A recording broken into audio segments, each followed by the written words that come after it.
মনের মৃত্যু। কণ্ঠ কলমে আমি রত্ন। আমার মনের মৃত্যু হয়েছে সেই ঢের আগে, যা কখনো কারো চোখে সাড়া জাগায়নি। দেহের মৃত্যু হলে সবাই দেখে, সবাই কাঁদে, কিন্তু মনের মৃত্যু হলে কেউ দেখে না। নিজেই সেটা উপলব্ধি করতে হয়, আর সেজন্য নিজেকেই একা একা কাঁদতে হয়। আমার বেলায় ঠিক তাই ঘটেছে। আমার মনের মৃত্যুটা কেউ কখনো উপলব্ধি করেনি। আমি ভেতরে ভেতরে পুড়ে পুড়ে একদম আঙার হয়ে গেছি। কি কারণে, কি অবহেলায়, কিসের বিশ্বাসঘাতকতায়, সে নিয়ে কেউ কখনো প্রশ্ন করেনি, আর কেউ কখনো জানতেও চায়নি। আর আমিও চাই কেউ নাই জানুক।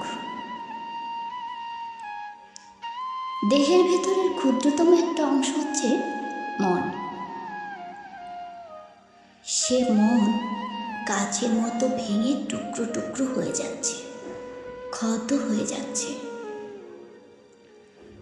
একসময় সেই ক্ষত থেকে রক্ত ঝরতে ঝরতে মনের মৃত্যু হয়েছে।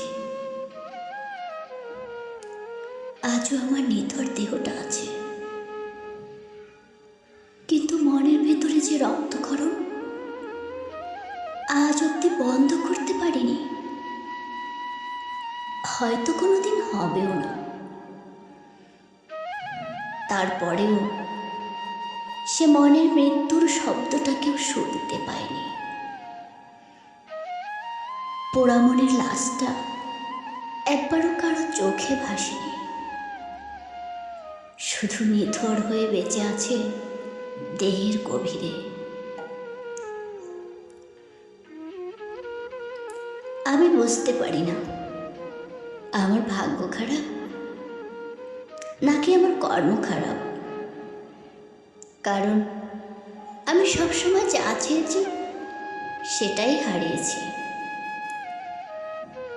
তাই কোনো কিছু চাইতে এখন আমার ভয় হয়। আসলে আমি আর নিতে পারছি না। এই কথাটি যতবারই কারো কাছে বলেছি, সবাই আবেগ মনে করে অবহেলায় উড়িয়ে দিয়েছে।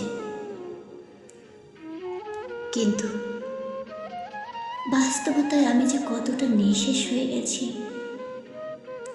তা আজও কাউকে বোঝাতে পারিনি। আমি বোঝাতে পারিনি যে এটা আমার একটা অবয়ব, আমার ভেতরটা একেবারে শূন্য।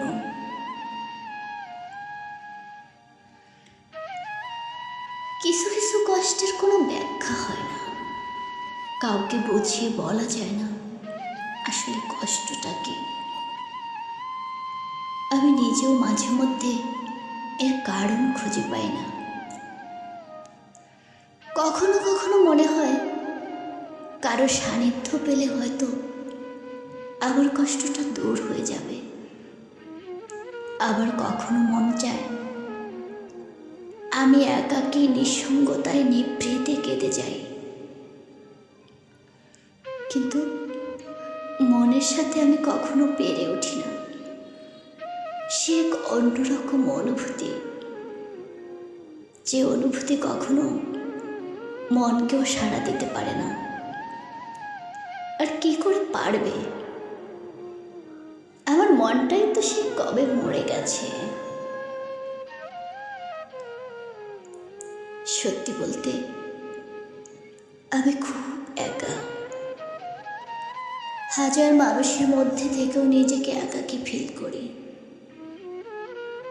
কারণ আমার ভেতরের সেই কোমল মনটা অনেক আগেই আমাকে ছেড়ে চলে গেছে। মানুষ অভিমান করে ভালোবাসা পাওয়ার জন্য, রাগ করে প্রিয় মানুষকে কাছে পাওয়ার জন্য, আর কান্না করে সবাই মিলে একসাথে থাকার জন্য। কিন্তু আমার বেলায় সেটাও উল্টো, কারণ আমি এখন কান্না করি আমার দেহের মৃত্যুর জন্য। ধন্যবাদ সবাইকে।